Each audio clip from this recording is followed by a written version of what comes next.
Good evening, and welcome to United Church in Walpole's second annual production of A Very Walpole Christmas Carol, coming to you for the first time from the newly renovated sanctuary. Based on Charles Dickens' classic tale, A Christmas Carol tells the story of Scrooge, a miserly business person who despises the holiday season. Our adaptation tonight is set in the year 2024, right here in Walpole. Though the original story took place in the 1800s in London, its themes and lessons are as relevant today as ever. So take a deep breath, relax, and immerse yourselves in the story of A Very Walpole Christmas Carol.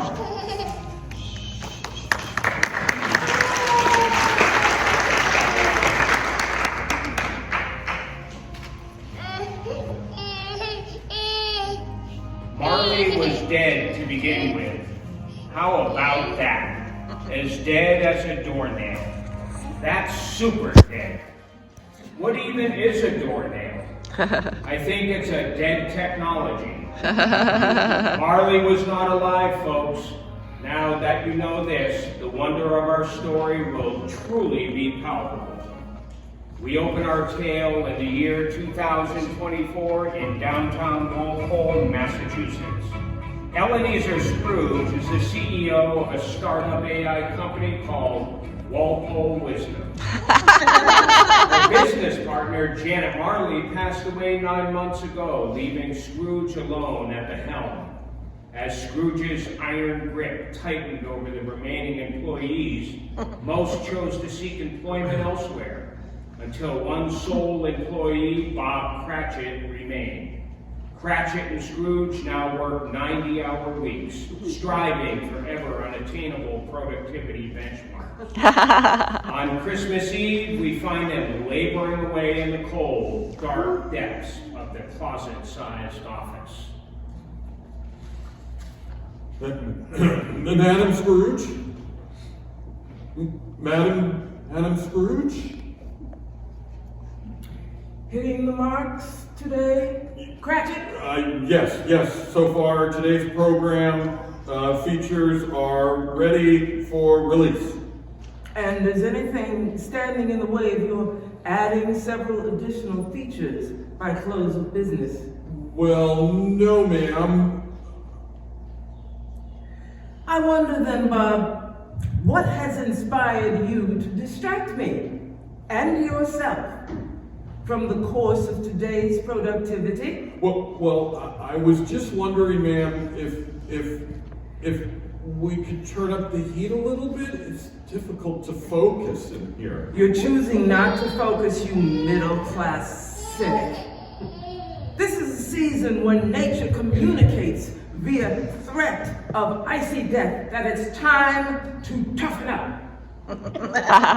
If your negative attitude demands my expensive heat, well, I've got a stack of fresh invoice templates right here. I can readily make one out to your leaching hide. I suppose it's not too cold in here. I suppose you just wasted a minute of costly employment time. Work!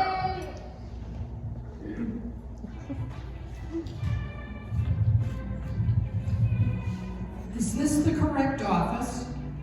Walpole Wisdom? Yes, this is it. Ebenezer Scrooge? I insist on having all solicitations relayed to my email. Oh, our apologies, ma'am. Next time we will, but since we have your attention now... What you have, my dear, is the arrogance to assume that I'm listening intently. What happens to those who assume, Cratchit? Silence! But you asked me a question. So, Madam Scrooge, we represent the United Church in Walpole, and we are collecting donations for the Samaritans organization to support those suffering from mental and emotional struggles. to support those who willfully indulge their emotions, to support people who won't get out of their own way. Why should I pay to support a bunch of sticks in the mud? Well, mental illness is a widespread epidemic. It's something that in this day and age probably affects all of us, whether we know it or not. That's why our church is raising a fund to support organizations that will provide support to our fellow citizens. What can we put you down for? Nothing. No, you wish to remain anonymous? I wish to be left alone. Why should I give my money to a church that spent a full year in the musty tavern of the Walpole Rec Department? My standards are higher than that, madam. I have no interest in supporting the United Church of Blackburn Hall. You go too far. The next time you wish to contact me, why not set up your Mevo camera and send me a choppy video message if your Wi-Fi hotspot can handle it? You're over the line. This is not about the church. This is about helping the needy. Those in need should help themselves. Then maybe they wouldn't be so needy. Go back to Blackburn where you belong. Have you even seen our new church building? We're not talking about our congregation. We are referring to the common person, any of whom could be mentally debilitated, unable to work, in some cases on the brink of death. Well, if they're about to die, let them die and decrease the surplus population. These people live in an entitled, privileged nation.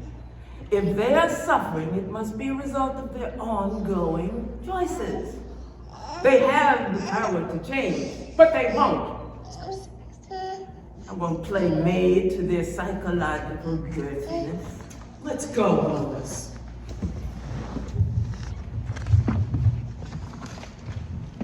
Merry Christmas, Auntie Scrooge. Bah humbug. Merry Christmas indeed.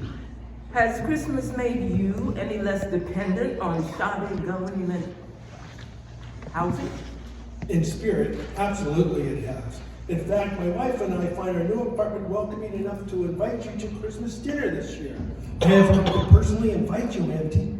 Oh, well, allow me to offload 60 years of hard-earned life experience so I can pretend a dirty, musty hole in the wall is worthy of my presence just because you say it in spirit.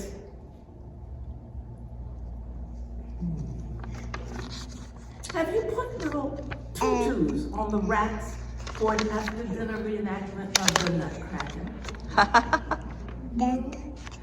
Did you put adorable gingerbread shapes out of the peeling wallpaper? Humbug, I say. What is humbug anyway? Hey, Cratchit, could you look up humbug for me? See what that means? Your stock is tanking, Cratchit. Humbug, something to design, deceive, or mislead. Wait, you're accusing Christmas of being deceptive and misleading when your own company's AI schlock is already enabling a new generation of scammers and liars. Hypocritical, Auntie. Every idiot who goes about shouting Merry Christmas has already been scammed and lied to. The proof is right here on their credit card statements.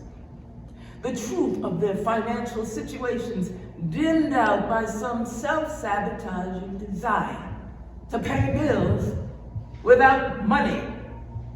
Christmas is a time where truth is allowed to shine. It's something that technology cannot conquer, money cannot buy, and I say God bless it. Amen, brother. Cratchit, I will fire you yesterday if you express another sentiment like that today. Auntie, I'll see you at dinner tomorrow. Merry Christmas. Good afternoon. Happy Hanukkah. Good afternoon. Joyous Kwanzaa. Good afternoon. Festivus the rest of us. Good afternoon. And a Happy New Year. Not for another week. Good afternoon. Feliz Navidad.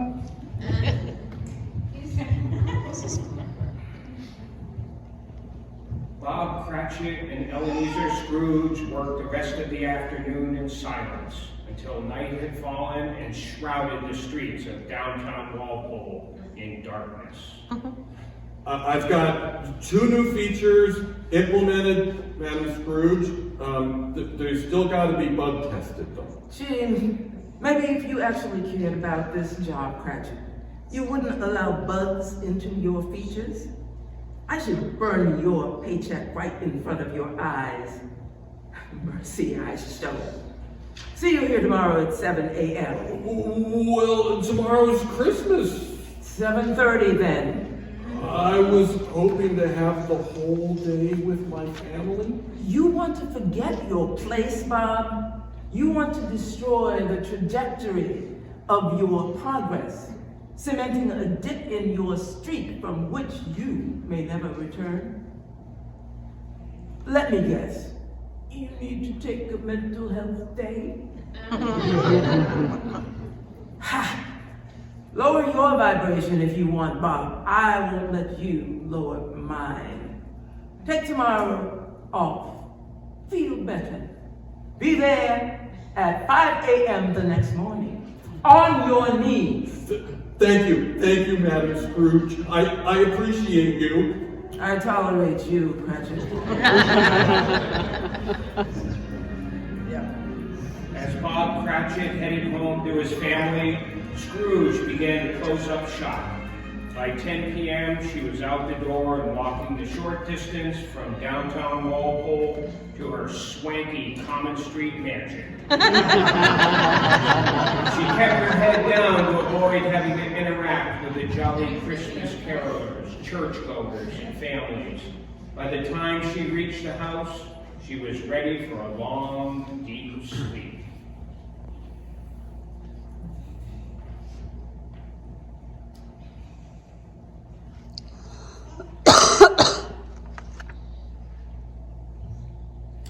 Crafty underminer Bob Cratchit, sweet-talking me out of a day's work. What was I thinking? Humbug. Time for my nightly vodka tonic.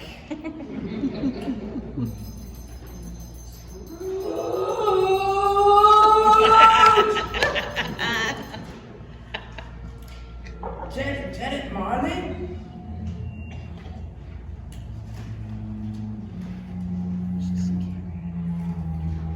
Scrooge! Ebenezer Scrooge!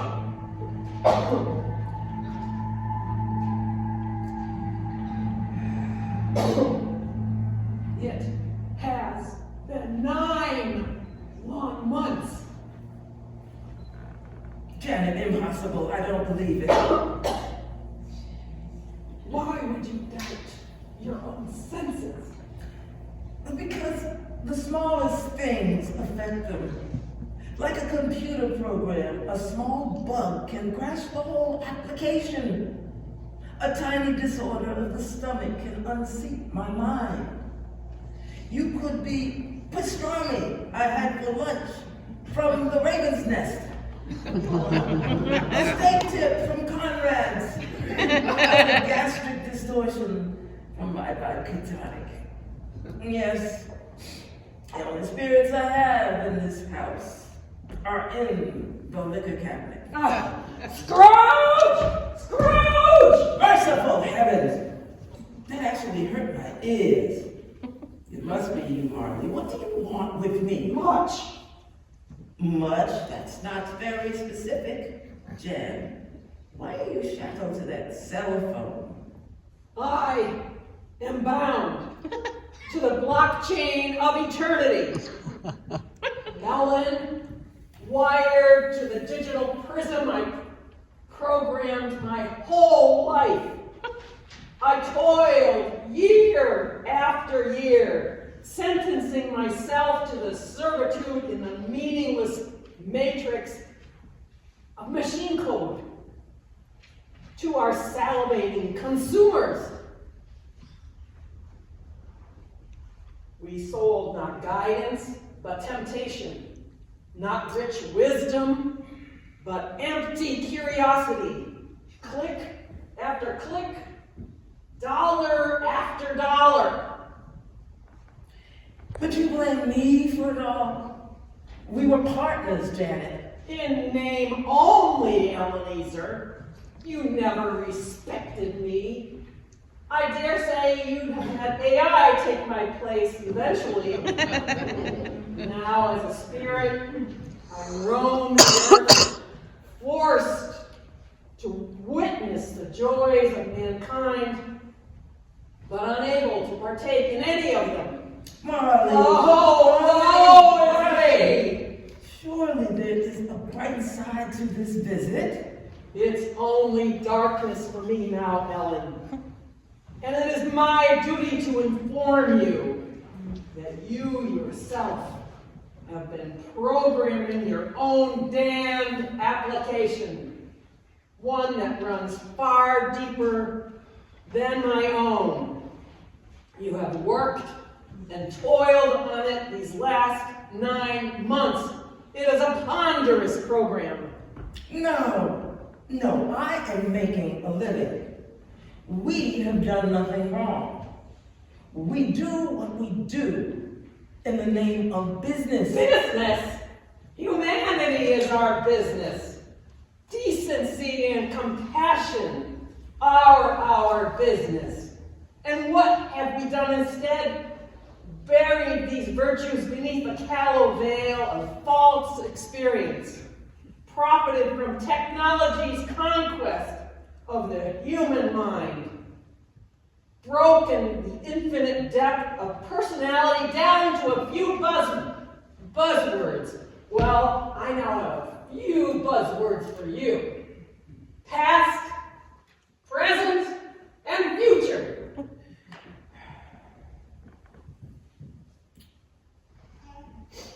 Oh, no. Not time travel. Oh yes, time travel. You will be haunted by 3 spirits tonight. They will show you the way to the water of salvation. But remember, Ebenezer, it is you who must drink.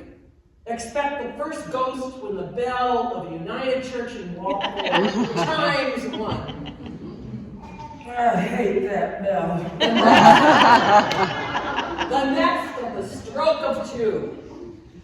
Well, how about the midnight Zoom meeting with all of them, Janet? The third, at the hour of 3, and spirits can't use computers, Scrooge. Humbug. Look to see me no more, and look that for your own sake, you remember what has passed between us. Us.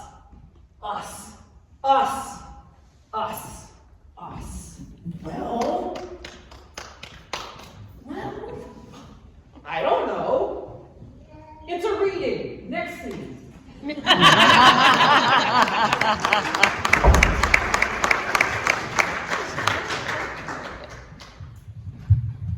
Scrooge threw back the rest of her tonic and prepared for sleep.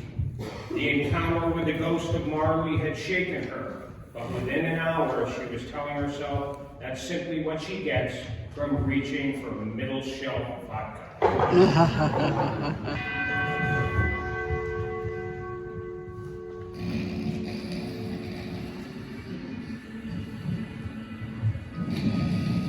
Scrooge!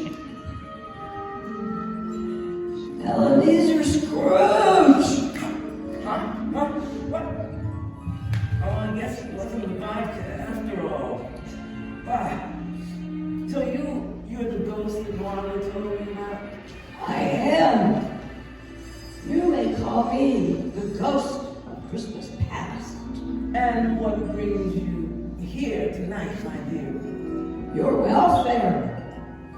Oh, yes. 2 ghosts have broken into my home. One of them threatening eternal death. got to be my welfare. Your salvation then? Better? Yeah, that hits better. Listen, you didn't bring any magic, ethereal coffee, did you? This is going to be a long night.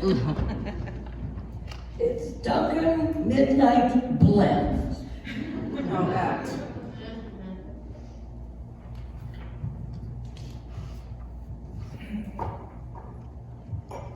I am here to take you into the past. We will fly out your window into the skies of time, down the street to Walpole High School. What? That's it? We could just walk? You can't fly, you silly spirit. Open your heart, and your mind is liberated. Okay. Very well.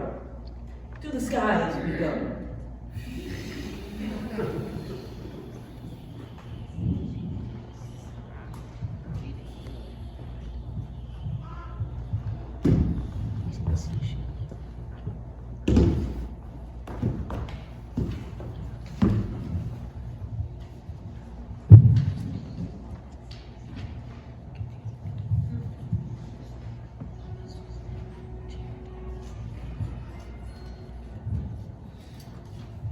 This is the library at Walpole High School. That's me when I was a senior in high school. And my boyfriend, James. They are but shadows of the past, Ebenezer. They cannot see or hear us. We cannot affect them at all. What are we talking about, James and I? You are free to listen. Hey, Ellen, I was thinking we could go out to the BollyCon tonight for dinner. What? Yeah. You can get out, take our minds off of homework for a while. It's been a tough semester. Well, that's probably not going to happen. I'm a Scrooge after all. We have standards. Christmas is almost here, and I've got 3 papers due. I've only finished research on one of them, but maybe we can eat there, or you can bring something home for me. What about going bowling Saturday night? Billy has his dad's car. He's going to get Katrina after work, so we can all go around 7. I don't know. If I finished at least one of the papers, then maybe. But I mean, we always go bowling, don't we? I mean, we don't really have to go bowling again. I'm pretty sure we've only gone bowling once. But look, I'm going to tell them we're in. Wait, whoa. You're gonna tell my friend Katrina that I'm going bowling on Saturday when I just said I'm not? Well, you didn't say you're not. You said... No, I am not going bowling on Saturday, James. I am finishing my AP History paper, and then I'm continuing research on my AP Chemistry paper, and you called me last night, and so I couldn't work on it then, and you knew I had to work on this, so I'm just saying. I'm not supposed to call you? I don't know, James. Maybe you are, but that feels right to you. But all I know is I have actual work to do. You can goof around on your CPA classes, but some of us are actually committed. College has a cutoff. That's why high school tries to break as many people as possible, because college doesn't have enough spots, and it's the same with jobs. They can only take so many people, and I am going to be one of those people. You don't have to look at it that way, Ellen. There's all kinds of colleges and all kinds of jobs. I mean, do you even enjoy all the work you're doing? High school is not supposed to be fun. Neither is college or job. That's why it's called work. It's all supposed to be just work. So no offense, honey, but it might be time for you to put on your big boy pants. What does that even mean? It means grow up, James. No one cares about you and your problems. We go to school so that we can work and make money. It's not about following your heart. Yeah, that I can see. Oh, you want to go there? You have something to say? I just want to go bowling, Ellen. And you don't care about me? I'm just pouring out my heart here, James. You're more worried about going bowling than the well-being and future career of your girlfriend over here.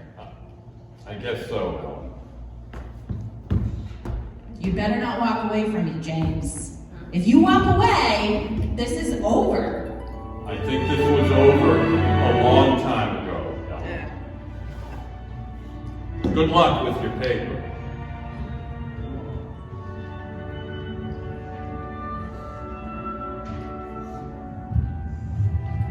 Why, Spirit? Why do you delight in torturing me? I didn't need to see that. He walked away from me. Look at what I have achieved in life. And I did it without a man. Humble. These are but shadows. They're shadows of the past. They are what they are. Do not blame me for what you did. What did I do? I worked hard in a world where everyone tries to keep you down. And all you've done is stoke the passions of old pain. For what? For your own amusement? I get no amusement out of being with you, Scroogey. I'm working a night shift on Christmas Eve. Believe me, there are better places I'd rather be. But now my work is over. I'd like to introduce you to my colleague, the ghost of Christmas present. And I'd watch your tongue if I were you. She's a bit more of a bruiser than I am.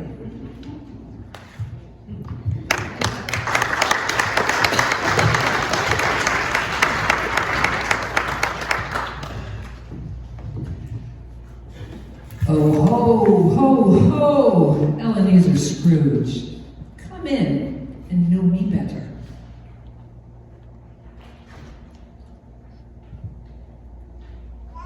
Come in where? Come right into my circle, right here in front of me. Closer, closer, yes. Ho, ho, ho, ho. Welcome to my circle. Now that you're here, I want to show you the world that you live in from a different perspective. We will look at what Christmas is like at the home of your employee, Bob Cratchit. Cratchit? I'm not going to his rundown, disease-risen... You know, I honestly don't know where he lives. There's much you don't know about him. Allow me to enlighten you. Can I have some more Dunkin' Midnight first? All I have is Folgers Instant. Oh, that'll do. All right, I'm ready.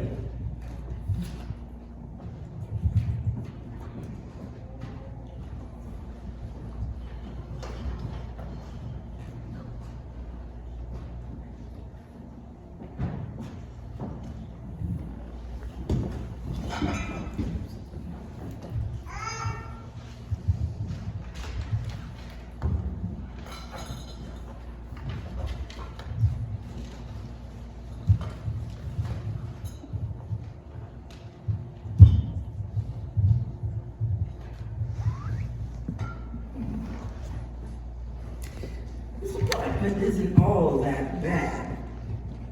You know, Cratchit had taste. And his family eats well. Hardly a feast. Have you appreciated a feast the way this man does a meal? Tim, tell Mama what we did after church today. We went to the lake and watched the ducks quack quack. Oh, he's coughing.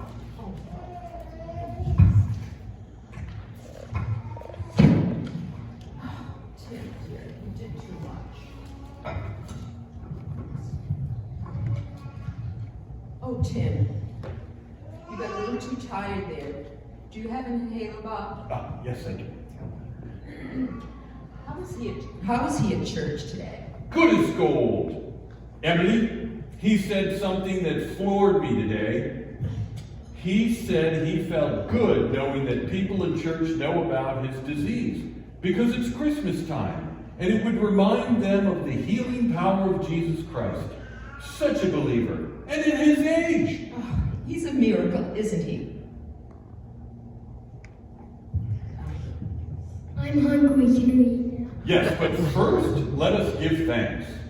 God, thank you for blessing our family with this meal and with each other on the sacred Christmas day. We are joyous and forever grateful. Amen. Ooh, and I would like to raise my glass to Madam Scrooge. Bob, yes, what is it, Bob? He can't hear you. Yes, to Madam Scrooge, the founder of this feast, the provider of our bounty. What? The provider? God is the provider. Scrooge is an employer. For the amount of loyalty you give to Scrooge, she provides scarcity.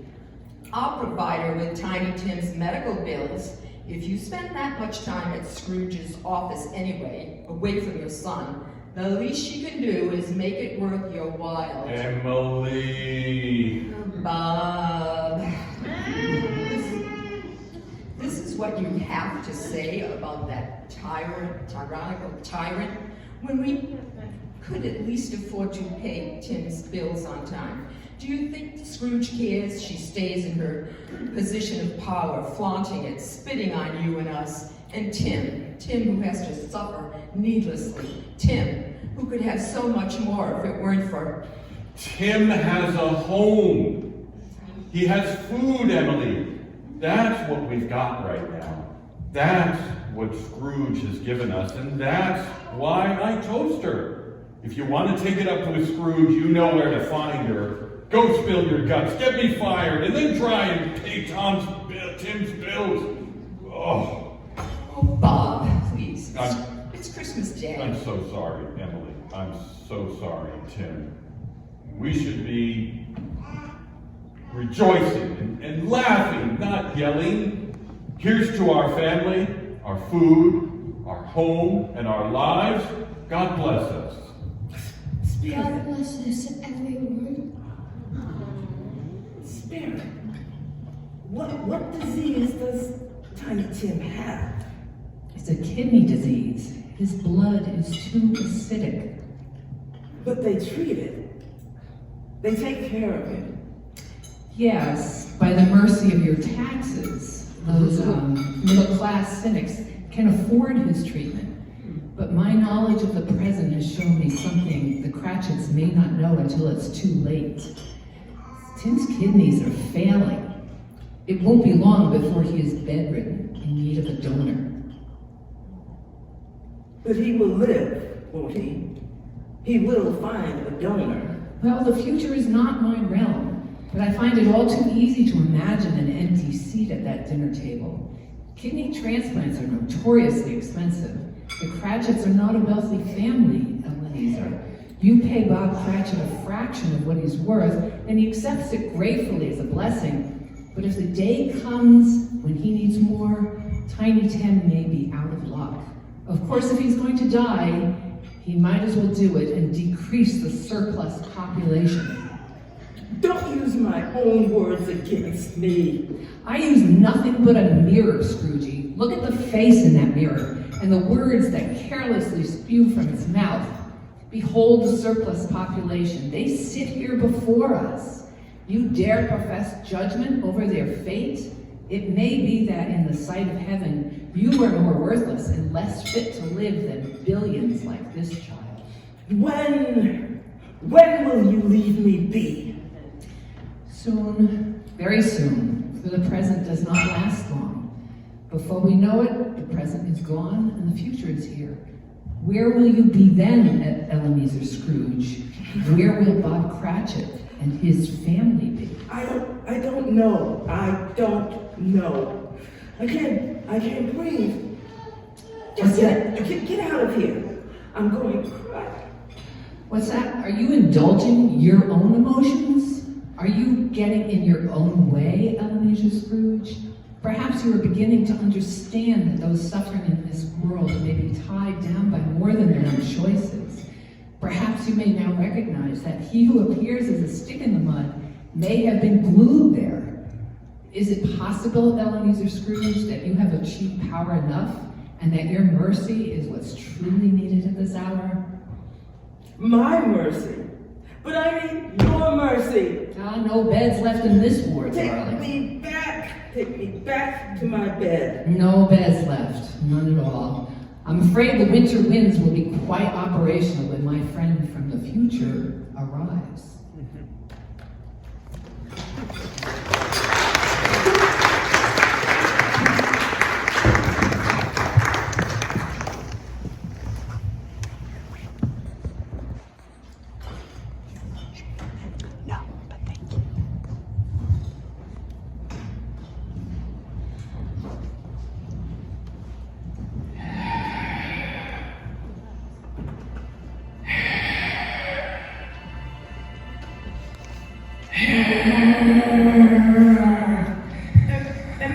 Am I in the presence of the ghost of Christmas future?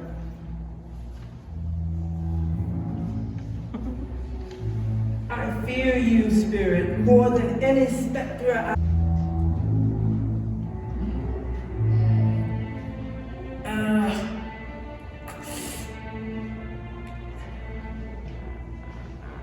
Where? Over there? Over there? Over there, you mean? What are you pointing at me for?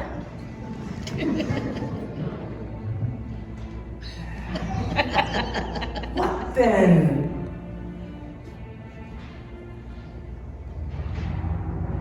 Oh, yes. To the future. I'm ready to heed your lesson. Oh, you don't have any coffee, do you? Didn't think so.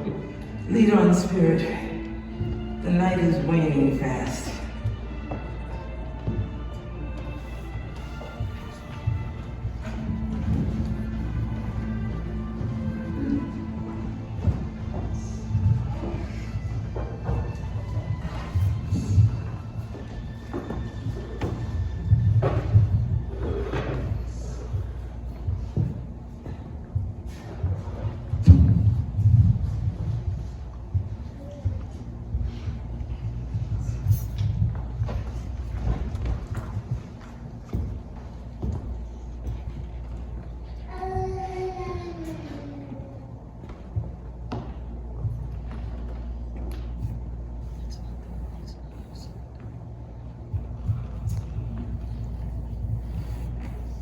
So this is where you've taken me. St. Francis Cemetery? Surely there is a less morbid place to visit in the future? No. Oh, no. Oh, Tim, Tiny Tim. It's okay, Emily. We were blessed for the time we had with Tiny Tim. We had many wonderful years, my little boy. Why did I not see? Why didn't I work harder? I could have been smarter. I could have been better at my job. I could have asked Scrooge for many hours, many more hours. I could have taken on more responsibilities. This is all my fault. I could have saved my son.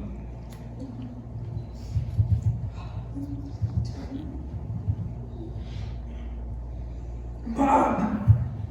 Stop it. Stop now. Spirit, help them. I'll give you all the money you need, Bob. Just calm down. Please don't cry. I don't want to make people cry.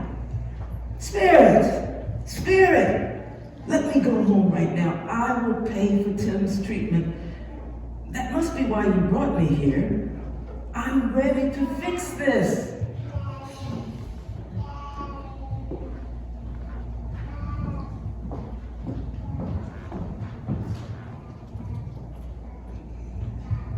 grave is this?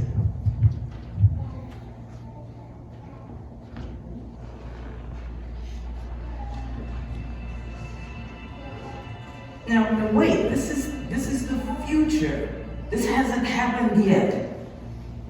I mean, people are not computers. They have trajectories, but their programs can change at any time.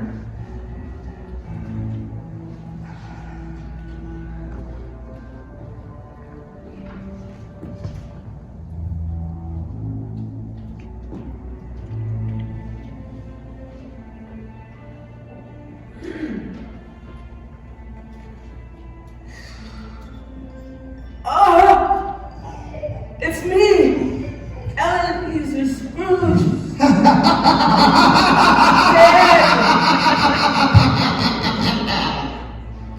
Dead, alone, with nothing of value left behind in the world. And I could have known so many.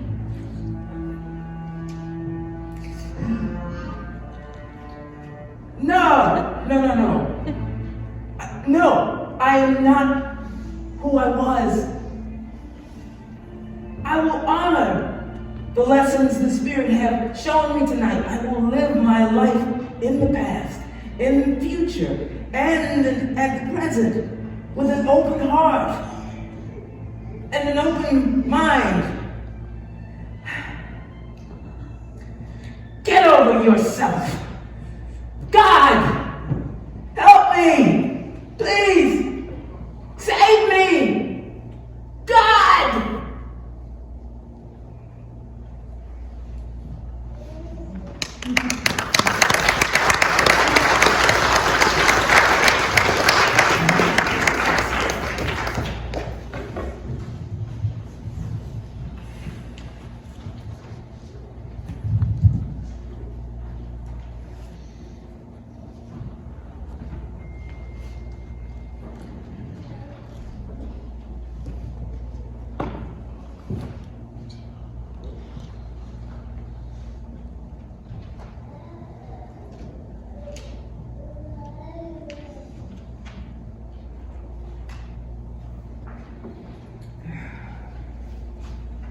I'm here, still here, and it's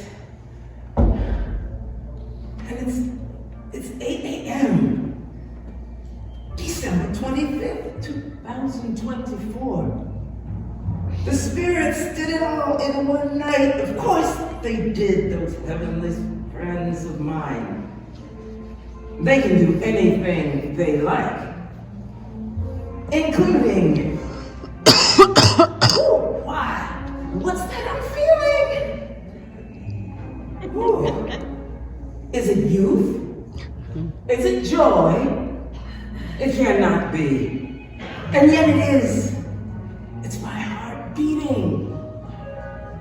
I'm as light as a feather, as merry as a child, as giddy as a drunkard. Speaking of, where's that vodka? Too early. What I need is some Pete's coffee.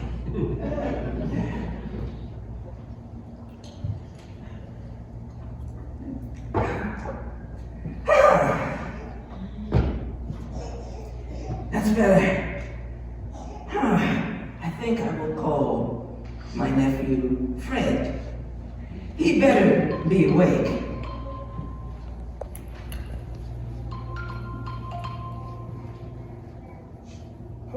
Hello? Hello? Fred, my dear nephew. It's Auntie Scroogey. Silly old Auntie Scroogey. Calling to wish her Freddy Weddy a Merry Christmas. Are you drunk? No, Fred, I'm as sober as I have ever been. And I dare say I have been far too cold and distant to you all these years, my boy. So, I hope that you will forgive me for my cruelty yesterday and allow me to make good on your invitation to Christmas dinner tonight. Well, of course, Auntie. We will be delighted to have you. Oh, my goodness. I will be delighted to be there, Freddie. Now, it's too late for me to get you and your beautiful wife a Christmas gift this year. Well,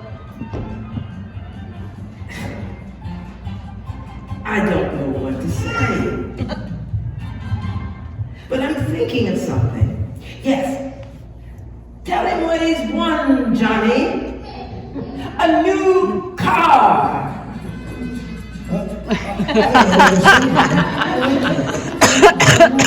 Well, don't thank you too much. The insurance will be on you. or really. I've got to go now, Fred. Other calls to make. See you tonight, young man. Merry Christmas.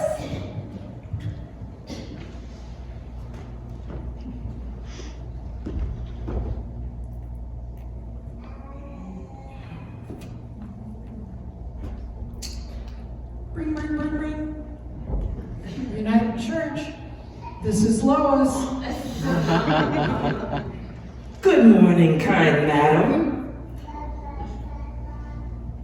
This is Ebenezer Scrooge. Oh my, Mary. It's Scrooge. Madam Scrooge, we want no trouble today. And you shall have none. I'm calling to offer you something for your charity. You want to offer a few more nasty words about United Church? Oh, no. I mean a real financial offer to the tune of $1 million. Come again.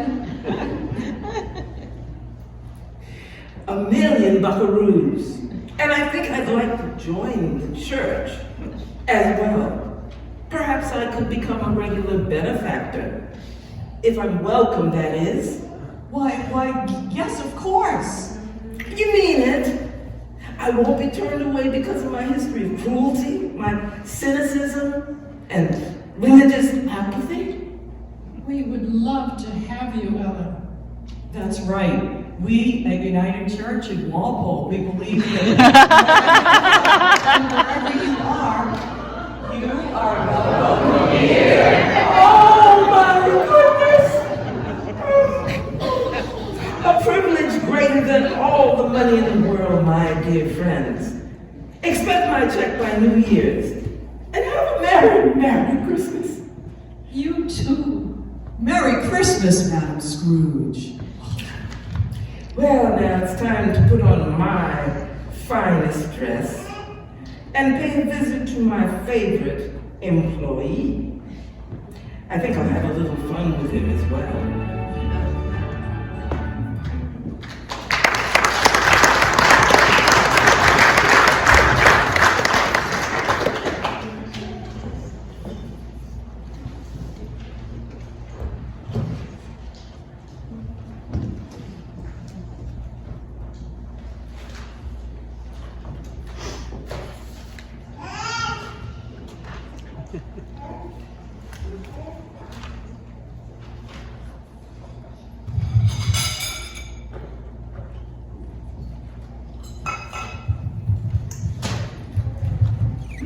Ding!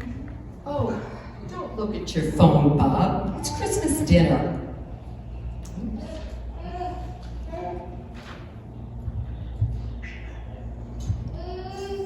Oh, you gotta be kidding me. Serious, Daddy, that's rude.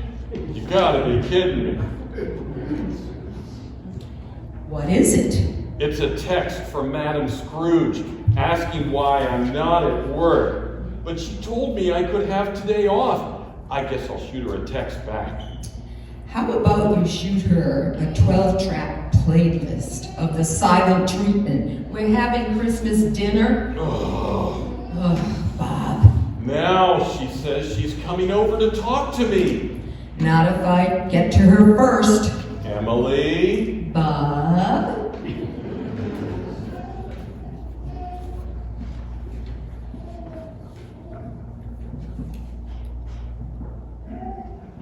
Bob Cratchit. Madam Scrooge, we discussed this yesterday. You gave me Christmas Day off. I seem to be.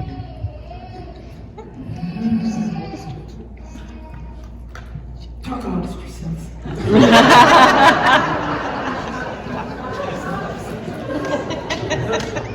Again, it's the wrong page.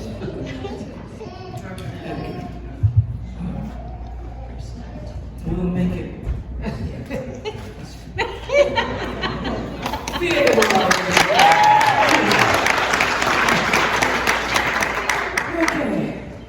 Back to where we were. Bob Cratchit. We discussed it. Do you fancy me a giver of handouts, Bob? You work for your freedom, tiny man. Excuse me, it is I alone who use the term tiny man to intimidate my husband. Not another girl on this planet, do you hear me? Bob gives you 90 hours a week for pennies, you tyrant. Tyrant, I say. A Tyrannosaurus Rex.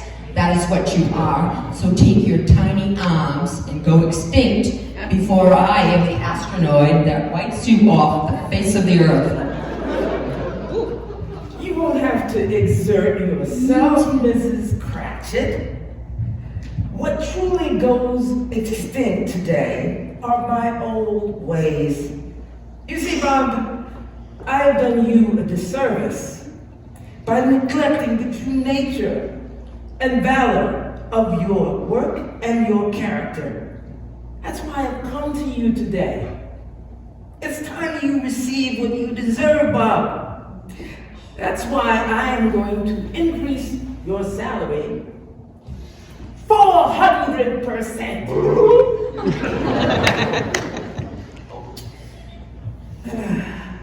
And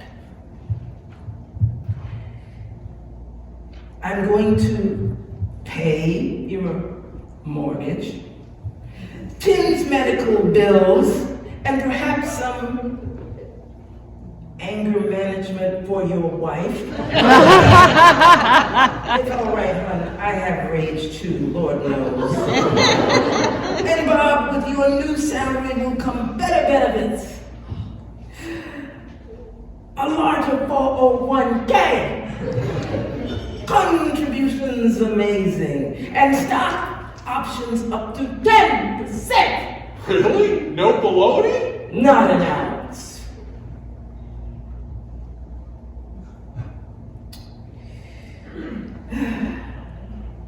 Well, I'd say you've earned yourself a seat at the table, Madam Scrooge. Yes, please, come in. Over here, sit.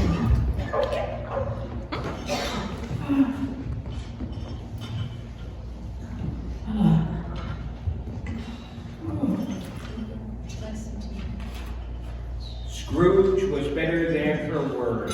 She did it all and infinitely more.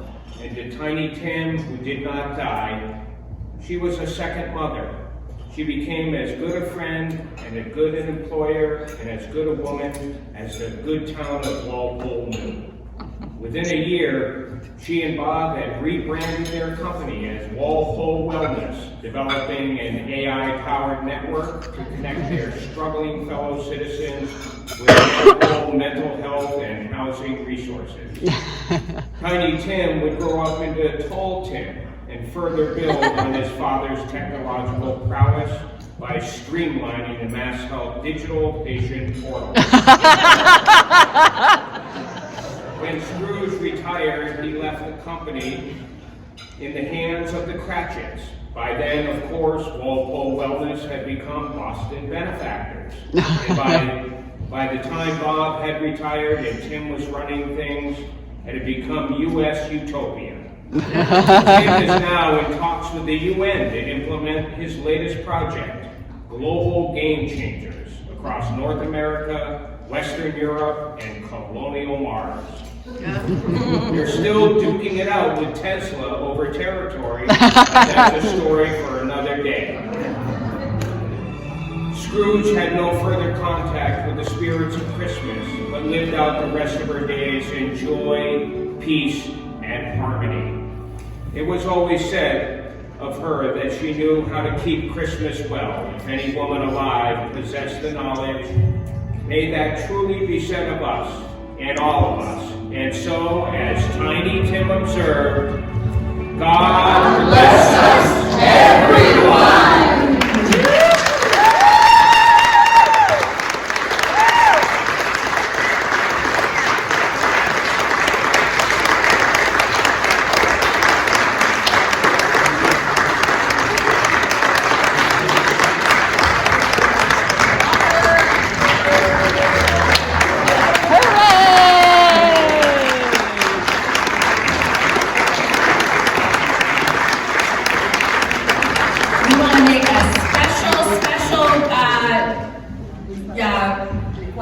Request? Yes, to our producer, our writer, and our director, Tom DeSilva.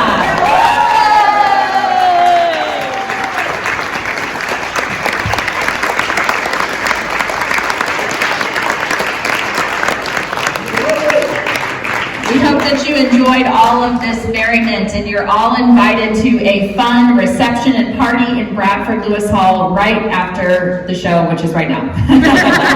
So thank you all for coming today, and congratulations to Tom. We are so happy and had so much fun doing this production.